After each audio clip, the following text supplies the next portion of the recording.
Hey, what's the deal, YouTube? It's your girl, Miss Honey. Welcome back to the channel. Welcome back. Hey, you guys. This is Miss Honey here to do the last and final episode of Tamar Get Your Life, Season 1, the only season. We don't need no more. No, thank you. We don't need no more. 6 episodes, you guys. It's finally over. It was a complete and utter train wreck. This last episode, I have so much to say about it. First and foremost, I put this on Twitter earlier today. Michael, this guy Michael, the producer, the real super cute one. Yeah, he needs therapy as a part of this job. And I'm sure he had just a slight bit of PTSD. He needs hazard pay. He needs a vacation, okay, and a Nobel Peace Prize for the amount of patience that he showed during the taping of this whole show, right?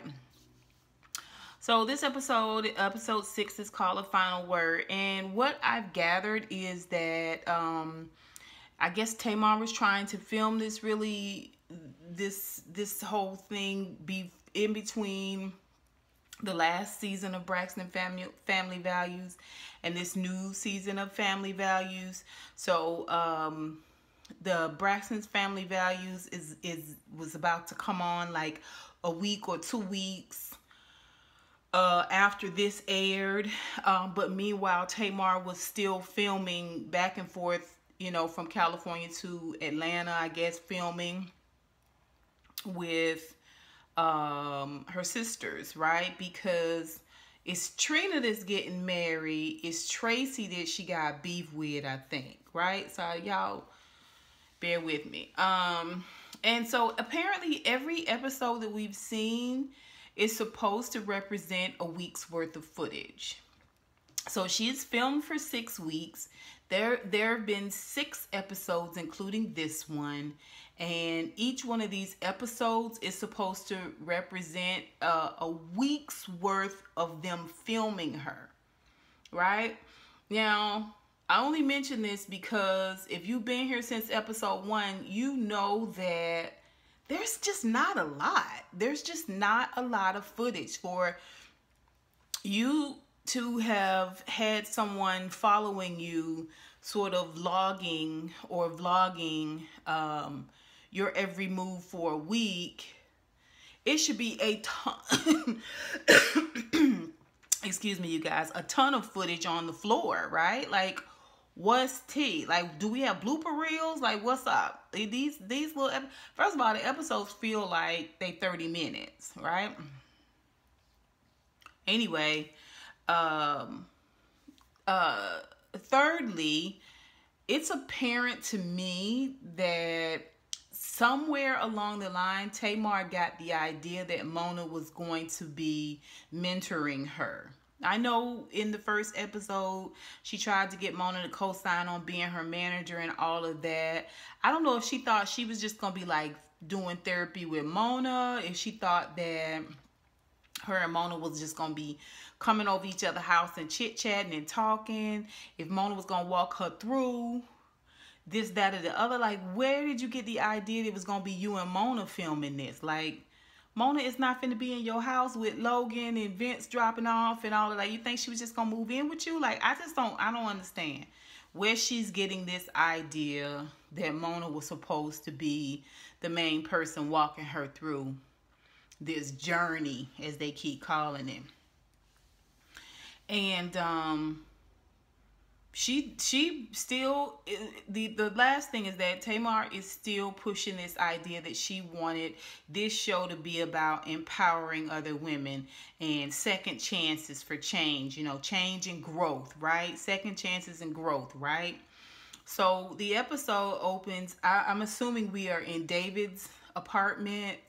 And it looks like it's pretty high up in the city of California, or the state of California, city of well, I don't know where they're at, but you can see it. It looks like a small apartment.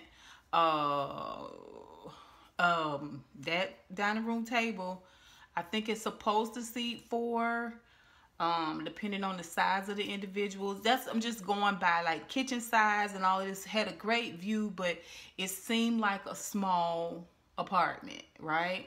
You know, on the smaller side. Still looks like a nice apartment, and he's doing the cooking. He had a nice set of pans. You know, I be looking at stuff like that. You know, he had a nice set of pans. It looked like Calphalon. And he was cooking, and Michael was there. Michael was all the way in the corner, and you do forget that they're filming like that.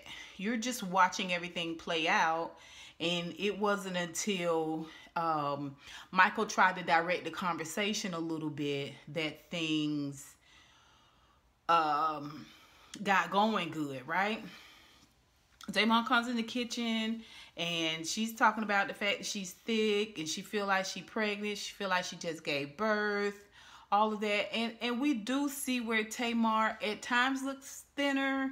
At times she looks a little bit more like swollen.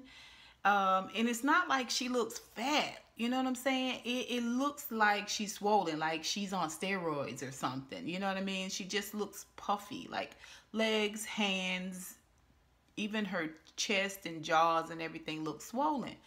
So she's making this comment, and David is telling her not to do that. He likes thick. You know, I like thick. And then she just flips to like, oh, this wine is really, really good wine. And I really love it. How much did it cost? And he was like, I don't know. I got it a long time ago. And she pours the glass, and she pours David some. And then Michael says, so how has this experience been for you, Tamar? And she was like, you want some wine? He was like, I'd like to know, you know, you to tell me how this experience has been. Like, how do you guys feel about this experience? And she was like, oh, you definitely need to get some wine, right? So she sends him to get a glass so she can pour him some of this wine. And then she lets David take the lead and talk about his experience, which he says he feels like it's been intrusive. He goes to the bathroom, they're there. He takes his shirt off, they're there, and all of this stuff. And then she tells, you know, her experience. She's not sure if it's been good experience or the worst experience she ever felt. And she feels that way because the reason why she got into it, again, was to empower and to give women like her this example of how you can have a second chance and how you can grow, you know. All of this is news to me. All of this is news to me. Like, I'm thinking back on that conversation she had with Mona initially, and I was like, where was all, what have we done? What have we done that has been an example of that? What have we done? You guys tell me, put it down below. What in these 6 episodes has been a good example of empowering women and showing a good example of how you can have this second chance and grow and change and come out the other side brighter, right? What? I'd love to hear it. I'd like to hear what it is. The only time we've had even the smallest, most remotest example of that is when she was doing the work with Goldie. But I digress. Listen, Trina's wedding is coming up, but she's got to go to Atlanta. Tawanda's throwing the bachelor party. When her and David sit down to have this dinner that he's made, I see him reach his hand out for prayer. And then something happens with her chair, and I guess it gets thrown off. I don't know if it was spliced. I don't know if it was edited, but we never hear them pray. All we hear is bon appetit. And then there's this conversation that Tamar brings up about Goldie. And she says that she didn't call Goldie. She still has not reached out to Goldie, which I'm sorry. If something happens with you in my home and you have quit, you have decided you don't want to be a part of it, I'm going to give you a call. I'm going to give you a call and say, hey, listen, what's going on? Because you don't know how people going to come out the bag on you. I mean, she fell on your property. Something happened behind the door in on that property. Like, you need to call her and make sure everything's copacetic. Maybe somebody else did. Maybe her lawyer did. I don't know. But for her not to personally call Goldie and say, Goldie, what's tea? Like, you've left. I didn't want you to, like, none of that. And so it's from this point on, we see where she kind of throws Goldie under the bus. She feels like Goldie allowed David to interfere. She feels like when David asked her those questions, Goldie couldn't articulate herself. She feels like Goldie should have went home, figured out what her thoughts and answers were going to be to everything that David was asking her and continuing to ask her, and then come back and articulate it. And because she couldn't articulate it in a way that was satisfactory to David, then she didn't deserve to be there. Then she needed to leave. Okay, and we see where later on when she talks to Mona towards the end of the show, she cites Goldie's cursing and you know, some of the things she was saying to David in that room as being the problem. Like, it's no going back. Like, she can't come back and help me because of the way she acted towards David, right? David tells her flat out that he said, we prayed. My mom came, we brought my mom in on, my mom prayed. And he said, guess what? Goldie's gone. Goldie's gone. She's not here anymore. Prayer works. I was like, I tried to tell y'all what happened in that room. I tried to explain to y'all what happened in that room. Your girl has been in church a long time. I am a pew baby. That means my mama and daddy met in church. My mama and daddy carried me in church. My mama and daddy delivered me in church. I was reared up in the church. I have seen just about everything that you can imagine. Listen, that you can imagine in a church setting. Promise you. From church folks. Promise you. Okay? Pseudo-religious. Promise you. Promise you. He tried to bind that woman. He tried to speak to what he considered to be the devil in her. But what I don't understand is why you can't talk to the devil inside of Tamar. That's what I don't understand. Now, you see evil in Goldie. You see evil doing, evil energy from Goldie. You get an uneasy feeling about how Goldie is moving. But you ain't getting nothing from Tamar? Really? Really? Really? Oh, okay. Maybe casting, you know what I'm saying, the devil out of Tamar will be casting you out. Because y'all one and the same. Y'all one and the same. You guys are manipulative and operating all the same. You guys operate on a level of manipulation that deals with emotions, right? You play on the emotions of others, right? People's care for you, people's love for you, people's need for you, people's reliance upon you. You use all of those things to flip a situation and have it work in your favor. Whatever, or have it work towards your agenda, whatever that agenda is. You guys are one and the same. But I digress. We see where, you know, it bugged me because she said flat out that Goldie helped her. One of the few times we saw this honesty from Tamar. And I didn't believe it at first. I thought she was playing a role with Goldie. And I still believe that first initial memory, dream that she had, I believed she was faking it. I believe she was faking some of the dialogue as it pertains to that dream. But something happened where she really kind of came to this place. Okay, but every instance where she had breakthrough, that breakthrough was sort of muted or made moot by the fact that she kept running off. She kept shutting them out. She kept shutting the production down. Or she'd have to go cook. Or what's that noise? Or Miracle's humping a leg. Like, you know what I'm saying? It was like, focus, right? We see where she goes and meets her friend James, Patty Pie James, at a Mexican restaurant. And, you know, they seem like they're good friends and they have this jovial time. Again, we're having this conversation and there's only like this small, brief little moment where we get just a little bit of insight when she was talking about the larger the ring, the larger the problem. She was shading Tawanda. She was kind of shading Trina's wedding because the same seat that they were going to be in for the wedding, they was going to be in for the reception. And really, it's not necessarily about it being cheap. A lot of times, if you pay for a venue, that venue can be used for both the wedding and the reception, right? So you sit at tables for the ceremony, or you sit in a way at the ceremony that is more communal, okay? And basically what they do is they just bring in food tables, or they pull the curtains back and there's the food there, right? Here is buffet on both sides. It's done a lot, you know what I mean?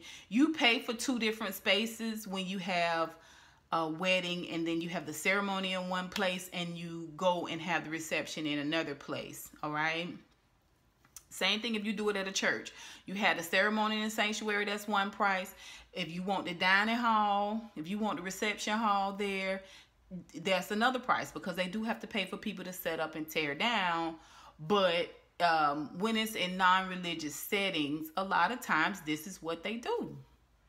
This is what they do. They go ahead and set up for the reception, and it's round tables and all. Anyway, it's not always that it's cheap. Sometimes it's convenient because the venue only has a certain amount of spaces. Maybe they have several weddings that day, and each wedding is done that way. But I digress. Anyway, so she shades the girl's wedding, and then she gets to this thing where she was like, oh yeah, that's what I had. I had a separate wedding and reception, and then I've had a 20-carat ring, I've had a 10-carat ring. And she met this woman in a hotel lobby, and in the hotel lobby she had this huge ring, and she was like, that's the kind of ring I want. And the lady was like, you want this ring? Yeah, I want that ring. Well, if you want this ring, are you prepared? The bigger the ring, the more the problems. Are you prepared for that? I was just like, what are you talking about? What are we talking about? What are we talking about? More money, more problems? Is that what we're saying? So if that is the issue, that means poor people should get married no problem, without problems. Poor people get married, with their Walmart ring, and they have no problems. Like it's ridiculous. It's ridiculous. It's ridiculous. You are the rudder in your own friggin' life. That's it. That's it. Has nothing to do with these tangibles. Who you are at your core poor is who you are at your core rich. Okay? Okay? Maybe you have to carry yourself a little bit different when you're poor. Maybe you can't floss as much when you poor, middle class, right? Maybe when the issues that you're seeing when you're more wealthy is from flossing. It's from, what do they call that? Being so suchy muchy, as my grandma would say. The conversation has no value. That's my whole point. The conversation has no value. Again, where's the empowerment? Where's this evolution of change that you have so-called gone through?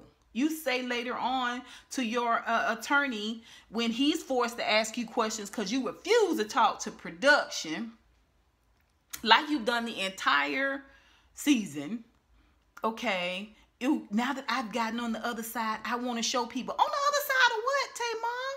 On the other side of what? It's like you continue to wake up like you're no longer dreaming and not realize that you're still in that dream.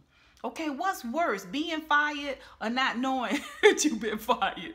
You know what I'm saying? Like, you're not on the other side of anything, girl. You're still in this quagmire that is your life. You know why? Because every time somebody throws you a life raft, you pop it. Every time somebody takes a limb and reaches down to where you are and tries to pull you out, you let it go. Every time somebody tie off a rope and throw it down in there and tell you to put it around yourself, you slowly but surely untie it. You're not trying to get out, but because to get out would be the work. To get out would mean to reveal yourself. To get out would mean to tear down the facade of who you have built. And it kills me that you keep saying you shy. How the hell you shy? That's what I'd like to know. Every place you come into, you're the loudest thing in the room. You occupy the most space in the room. But you shy. But you shy. You're not shy, sis. You're hiding. You're hiding behind all of this facade. Okay? It's a difference. It's a difference. I done went off on a full tangent. Ooh. You bring it together. And bring it together. Listen. James asked about Goldie at the end of all of this conversation, this nonsense conversation that they have. They're having fun, but still, it's where's the meat? And she asked about Goldie. What about Goldie?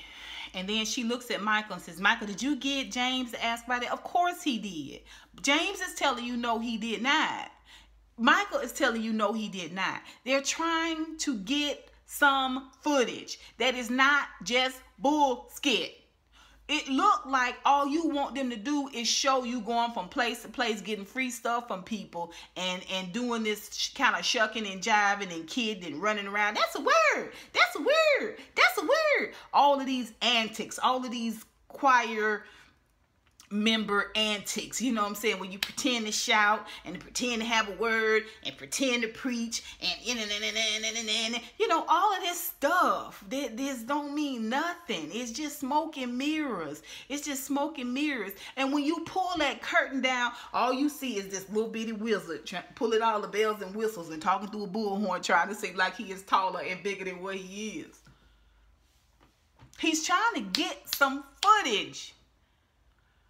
Some real conversation. She ain't talking about it. She on David's side. She sold out to that. She said, my man come first. And Goldie called it. Goldie called it. She did. She called it. She said, oh, we love to stand by our men. We love to stand by our men. Okay. So, Tamar is supposed to give them some interview. They supposed to have, you know, do some like behind the scenes, what do you call it, confessional type talk interviews, whatever. And Tamar makes them wait the whole day. She don't show up for hair and makeup, for these confessional shots and interviews. She doesn't show up for any of that. And as the team is packing up to leave for the day, she calls and says she's on her way. It's 6:48. She's got to be out of there at 7. She does it on purpose. Again, throw her the rope. She unties it. Put a stick down there. She slowly, I can't hold on. I can't hold on. You know what I'm saying? Throw that girl a raft and she gonna pop it every time, baby. Every time. So she gets there and she's just, listen. Tamar without makeup on, she looks like a turtle. Her nose does this thing. It's small, but it's weird. It's weird. It's like, I don't even know. I don't know how to explain it. She is just like, oh, this. I mean, if she didn't blink, you would not, you know what I'm saying? If she couldn't open her eyes, you wouldn't even know. Like, she looks like a plain, bare, naked turtle. That episode, they showed that flashback of Iyanla when she was crying at that table and she had her head out, all them antics, and she looked up. I was like, ooh, where are her facial features? She got to be painted on, baby. You got to paint it on. Anywho, And she need hair. She needs something to break up that white space. I don't. Anyway, so it's a power move. It's a power move. She get there. She really don't want to talk. This is the thing. She complained about the Braxtons and how they not paying them enough, and you know she feels like they're painting her as the villain. She had so many complaints about the Braxton. Now here she has the opportunity to speak her own mind, to use her own voice, and she refuses to do it. She is trying to push these people out of her life. She is contractually obligated, which is why they keep bringing up lawyer. They keep bringing up lawyer. It's like the lawyer is on scene. He's there during the filming. He has to be, right? So she, you know, gives this sort of reverb that I don't think that's the right word, this regurgitated line about empowering, second chances, change, growth, all of this. And she looks at her phone and says, it's 7:01, guys, good night and goodbye. And she gets up and she walks off. And Michael once again is just sitting there like, I'm telling you, patience of Job. We see where Mona goes and meets David. David likes to look important. That is very, very clear. He likes to have attention on him. Like Tamar, he cannot be ignored. He cannot be what he perceives to be snubbed. No, he has to be the man, the male energy in the room. You know, I mean, he comes in the room and throws his proverbial dick onto the table. And Mona knows this. Production knows this. Everybody knows that David is the one that they have to appease. It is not Tamar. I do feel like people tiptoe around Tamar, but everybody knows that this whole thing will shut automatically down if David is not happy. That David has to be given a measure of, you know, latitude. He has to be given the room to pontificate. He has to be given the room to fully spread his peacock wings, you know what I'm saying? And prance. And Mona comes in this really humble way. And what is it that you do? And he just never really answers that. I don't know if he did or not, but it wasn't in this filming. And Goldie was the only one that did not stand by those terms. She did not follow those rules, okay? She didn't subscribe to that. She pushed back with David, okay? And we see where it got her. Not that she was wrong, but Tamar never had her back. Tamar never, ever, ever said, but listen, David, she really helped me. She really helped me. Okay.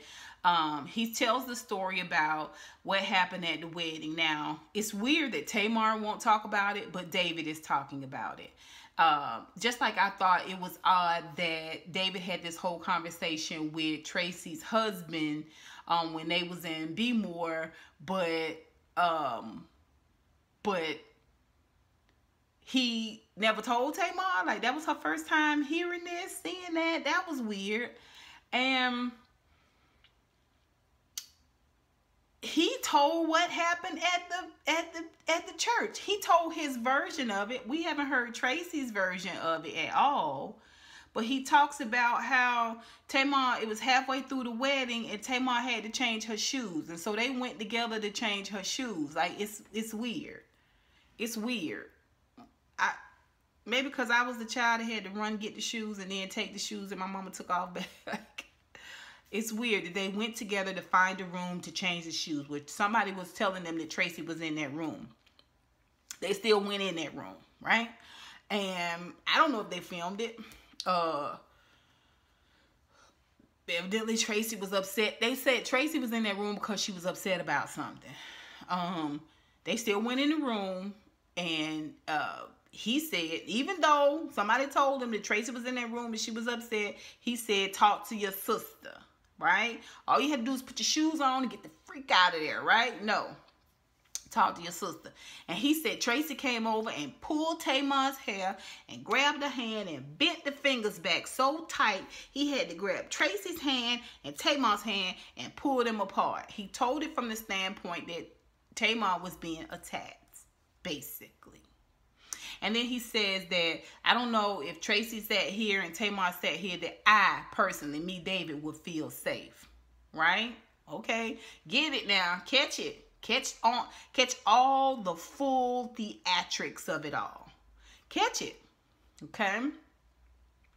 And you know, and then he goes on and on about this reality TV, and it's not good for you. You have to choose real life, or you have to choose to live your actual life and have this happiness or reality TV. And Mona kind of stops him for a second and says, no, Tamar has a choice.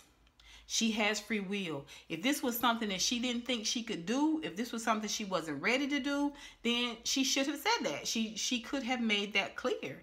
Like she had that choice, right? She kind of shut that down a little bit. Then we see where Tamar is having somebody else help her put on shoes. They got to lotion her feet down to put on some shoes. I was like, what is happening here? What is really going on here? What is really going on? And then this man rubbed this woman's feet down. This is like the third or fourth time I've seen somebody get down and help Tamar put on her shoes. Let me tell you something. Let me tell you something. Let me tell you something. It's more than an ocean. I will tell you this. I will tell you this. That whole moment where you need someone to get down and help you put on your shoes or tie your shoes, it's putting people in this submissive place. I don't know how to explain it. It's almost like you're a queen, you are a damsel. I don't know how to explain it. If y'all know what I'm saying, put it down below. It's kind of a power move. Don't you think? It's kind of a power move. We've seen through these episodes where someone is always putting on her shoes, helping her put on her shoes. Like, it's a weird thing. And when David goes to help her get her shoes changed in this room where Tracy is, like, I might just be putting too much on it, but y'all tell me what y'all think. You get what I'm saying? Put it down below. Okay, so Tamar arrives to speak with Mona, and hopefully they're going to be able to go over some of the footage and just see where the cart kind of went off course. Of course, Mona's been talking to Michael. Of course, she knows that Tamar is stunting and stunting the progress of filming. That she has been the monkey wrench, she has been the roadblock, she has been the speed bump. You know what I'm saying? Like, she's the storm, she's the nail, she's the straw that breaks. Like, everything that impedes it, Tamar has been that. She has done that, right? First of all, she comes into the place and she has already got sort of this guard up. She's dressed like she's going to fight, right? She comes in, she has the hair down. She has this sort of insecurity about it a little bit. Of course, Mona is to the nines, right? She's always like super, super dolled up. Although I just didn't care for that makeup. She kind of looked kind of plasticky. Like, I didn't like that matte finish on her face. Like, it just was weird. It's like dead people makeup. I didn't care for that. Anyway, but she comes in like she, if you know what I'm saying, don't start none, won't be none. You know what I'm saying? And I think she is anticipating hard conversation with Mona, and so she comes into the space like, I don't feel like it, I ain't doing it, I ain't here for it, right? It's very subtle, the energy, but it's there.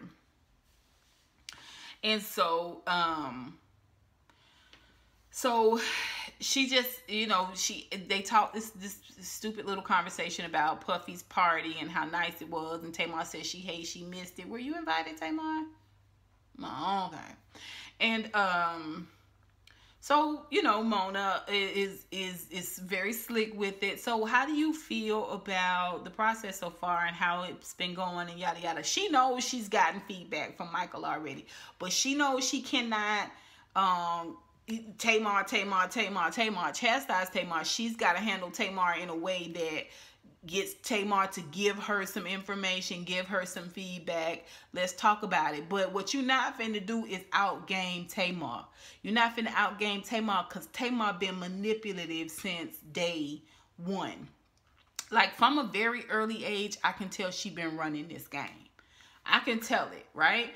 So, she's not, the upper hand that Mona has is Mona has her contractually obligated. And two, there is this hierarchy in terms of their importance in the celebrity world in Hollywood that Mona has over Tamar. So Tamar kind of a little bit has to show her the underbelly, but at the same time, Mona is acutely aware that Tamar can turn this into the biggest, most Katie Kaboom stuntish moment ever. So they are very tenuous with one another, right? I'm going to give you a little bit, Mona. You know what I'm saying? Same time, Mona's like, I need more. And she's like, I can't give you any more. You know, it's this type of thing.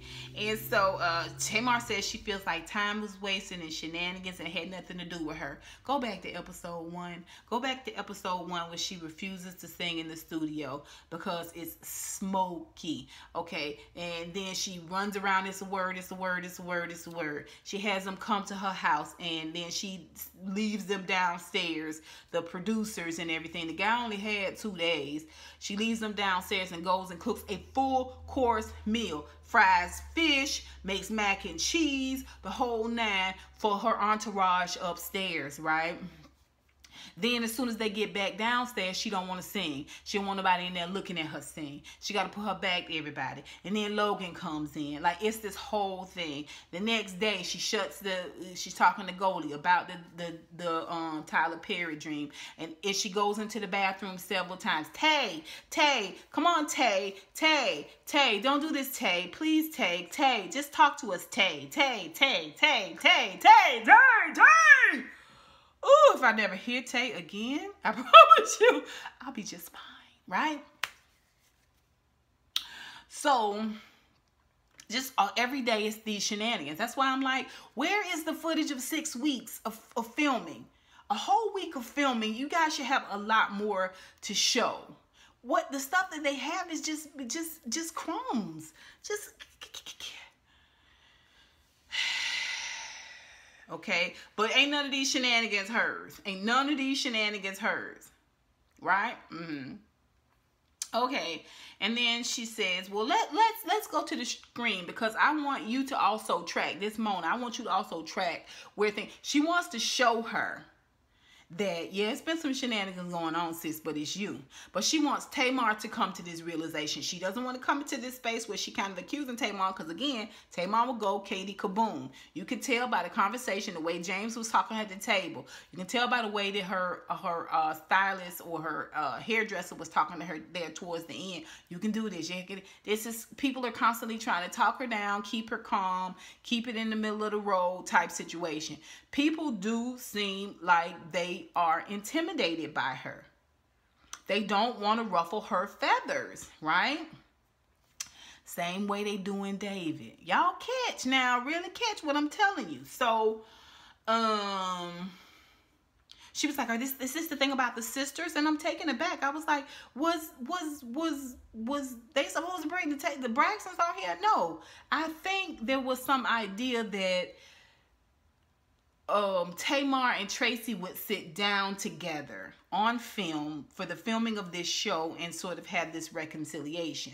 And all of the work that they were doing with Goldie was supposed to bring her to this place where it can crescendo in this conversation between, I think this is what they were hoping for, which it was going to be ratings gold. It was going to be all of that. It was never going to happen because I think the Braxton Family Values producers probably have that market cornered. That was never gonna happen on your show, Mona. I just don't think so. And y'all correct me if I'm wrong, but anyway. And then she says, they're watching, getting ready to watch this film. And she was like, well, no, just not about the sisters. You know, she takes that off because she knows that is, you know, the way Tamar says it, it's very dry. So she was like, well, just, you know, the thing with Goldie and David, we didn't really, she was like, well, that's Goldie's fault. And she said, what happened behind closed doors? Well, you know, that was never supposed to be the story, but it was the story. It ended up being the story. Not because of Goldie. It ended up being the story because of David.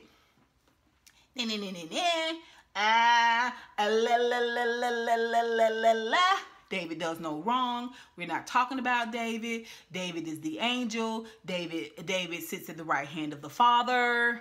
Okay, David's already got his parking space in heaven. Okay, David is blameless. He is without blemish, spot, or blemish. He is white. He is pure white as the driven snow, darling. It's about Goldie and the fact that Goldie cussed him out in his own house. Like, she was like, well, can we revisit? There's no going back to that. Like, she can't come back in my home. The way she did David. Why was you saying David stop?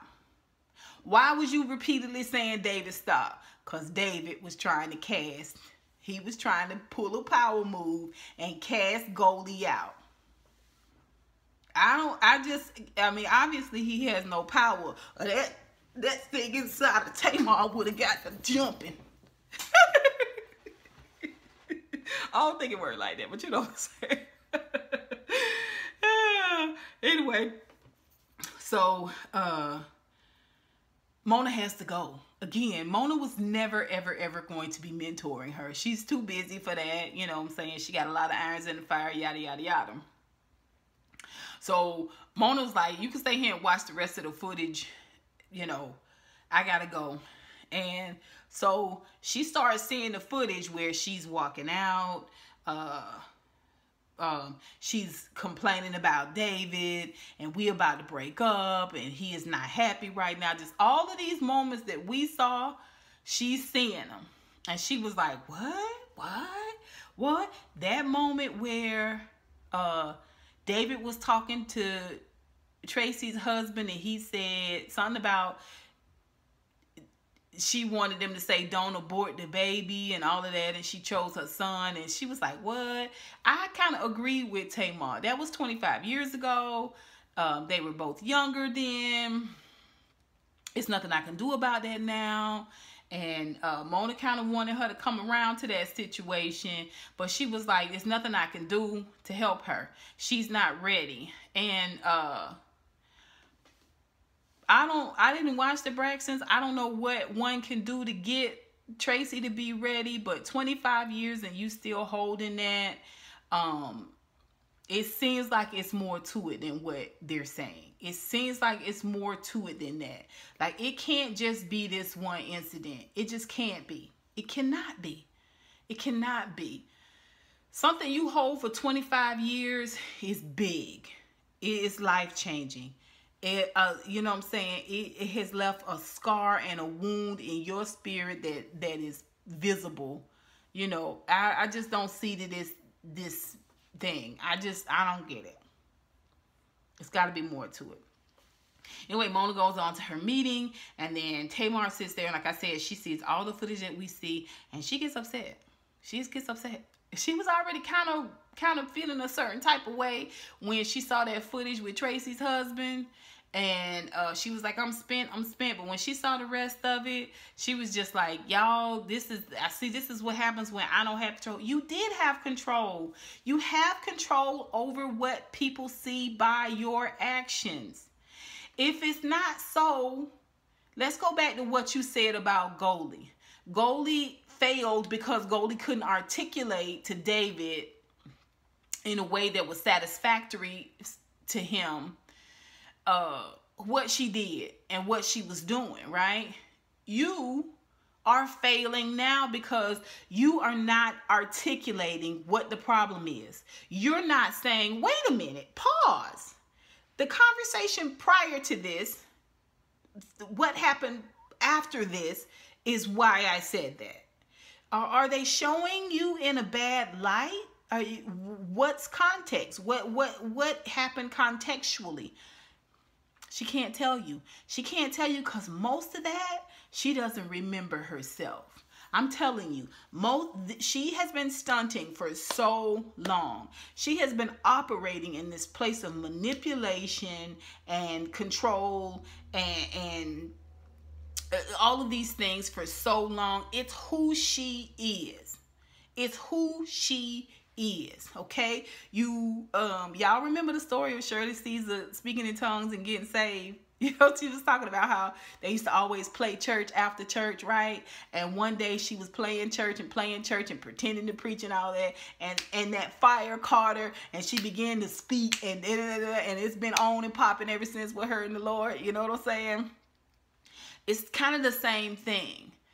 You can pretend, you can operate in this place so genuinely for so long until that is who you are now. Okay? And even if you want to get out of it, your whole brand is built upon it. You can't shake it. This you, sis. This you. All of these shenanigans, this you. I think she was embarrassed. I think it was in her face. It was very confrontational. Even though she was just watching the footage, it was very confrontational to that spirit inside of her. And she realized acutely, this is really mucked up. We look extremely mucked up. And she got up and she walks out. And she chewed on that joke, and she chewed on that joke, and she stewed on it, and she brewed about it the whole nine. So she comes into this final interview, and she's all made up. This is where the hairdresser is kind of trying to talk to her a little bit and just trying to kind of pep her up. You can do it. You can do it. You can do it. You know? And she's just like, she putting her head down. Michael's trying to ask her questions, and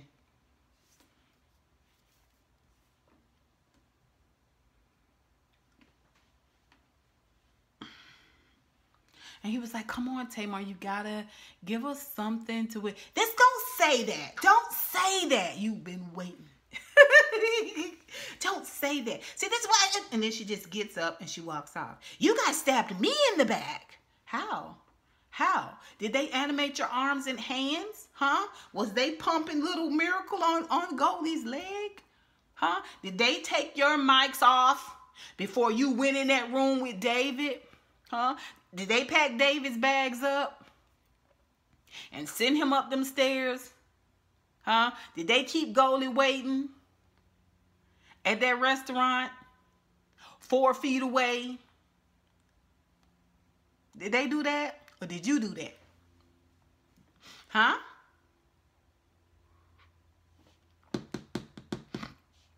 Is this thing on? Is this thing recording? Goes out. She has to have this conversation with her lawyer. Like I said, she's contractually obligated. So now no one from production can ask her anything. The lawyer will ask her. And she goes through this whole conversation. Why did you do the show, Tamar? It's inaudible. I wanted to show specifically about myself and the difficult transition. I wanted to show how you can empower yourself. And challenge yourself after being broke and being broken, how you can rely on yourself and trust others. And for me specifically, because what I've been through, it's been difficult to trust others as well as myself. And I just wanted to show my flaws. We got them. We caught every last one of them. Yo, it's some stuff they didn't even show, I'm sure. And be honest about the battles. What battles? Battles with the people that's there to help you. Battles with the people that have gone out of their way to ingratiate themselves, to humble themselves, to show you love, to have inconvenienced themselves. Okay? And I just feel like people are expecting this person, this villain, and I'm just not that person 100% of the time, but it's all we get. If there is a moment of genuineness, if there's a moment of breakthrough, you put the cameras out. You put them out. My thing is that why you even still trying to be on camera? Why is you doing this? We did all of this stuff. We backed the Braxton family values, and we still haven't even gotten a song out of you, sis. We still haven't even got two-sided 45 out of you, ma'am. Huh? We haven't even heard you hum a ditty. Okay? You don't even come on Instagram and whistle a note. You're not singing. You're not. You're not trying to sing. Are you even writing songs for other people? Girl, come on. This who you are. And I'm telling you something. All them stunts that she did after, her and David have done after, has been to keep this truth from coming out. Has been to keep us from seeing these shifting faces that show you, yes, this is the Tamar and this is the David that we know, that we see, that we're familiar with. But you can see underneath, bubbling, this whole other entity in both of them. That it may have been makeup, but I'm telling you, that last interview, the way her jowls was hanging, it was almost like you could see underneath her that it was another thing under there brewing and bubbling and boiling. I'm telling you. Yeah. Y'all get what I'm saying. Okay. And so this is the last time we see her. She gets up and she walks off. All right. And it's over. It's done. Like I said, I think everything that they did was to stop it. And it didn't stop it. It couldn't stop it. Okay. And I think we are now on this place where we want to do what is expected. Okay. The thing about it is that a con depends on you doing what's right. Okay. A con depends on you having a soft heart. A con depends on you being kind-hearted and ingratiating and just, all American citizen. And that's the right thing to do, right? Okay. That's why the con works, you guys. She has been stunting like this all of her life.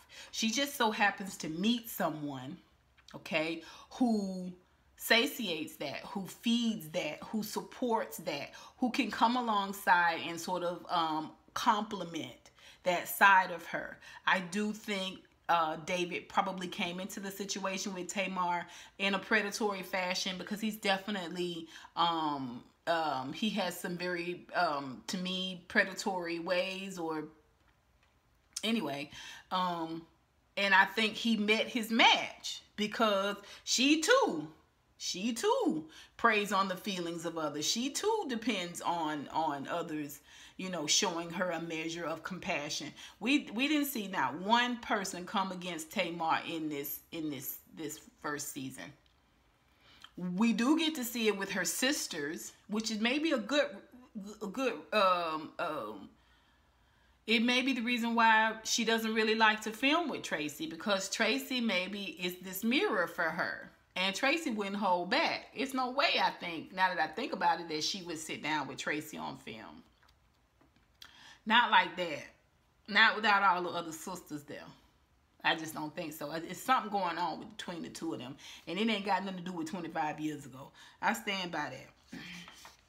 But, yeah, you guys tell me what you think. Put it down below. I made this a little bit longer because we're sort of recapping everything that happened in this episode. I wanted us to come from 1 to now to 6 so that you can really, really see. And I know a lot of people say Tamar needs some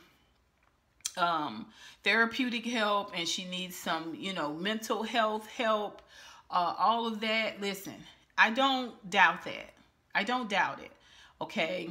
I think there are benefits to having therapy, but I think first things first, you have to be willing to admit that all of the stuff that you are projecting on production, these shenanigans, all of these things that you are projecting on your family, most of you guys know, if you follow Beautiful Soul, it was this situation where Tony came to speak out about something David did, and David spoke out about that, and then Tamar came and basically kind of defended David and poo-pooed her family and basically said they don't support her. She appreciates them supporting her now, even though they never supported her before. She's throwing them under the bus for him.